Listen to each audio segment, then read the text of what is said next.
Bajaj park లో home guard వసూళ్లు.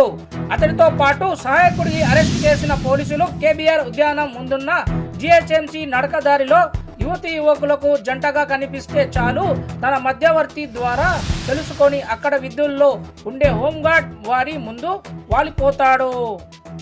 పెద్దవారికి చెప్తానని బెదిరిస్తాడు. అందిన కాడికి వసూలు చేస్తాడు. ఇలా ఓ యువకుడిని బెదిరించడంతో అతడు పోలీసులకు ఫిర్యాదు చేశాడు.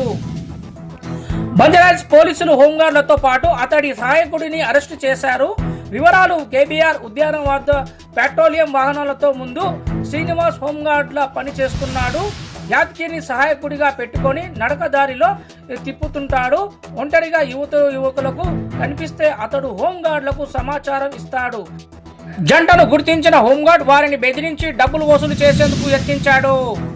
నగదు లేదనడంతో ఏటీఎంలో డ్రా చేసి ఇవ్వమన్నాడు. అతనితో కలిసి రోడ్డుపైకి రాగానే యువకుడు పరుగులు అందుకున్నాడు. పోలీస్ పెట్రోలింగ్ వాహనం ఎదుర్కోవడంతో సిబ్బంది అతనిని ఆపి వివరాలు తెలుసుకున్నారు. నాటి నుంచి పరారులో ఉన్న శ్రీనివాస్ తో పాటు యాదగిరిని మంగళవారం అరెస్ట్ చేశారు.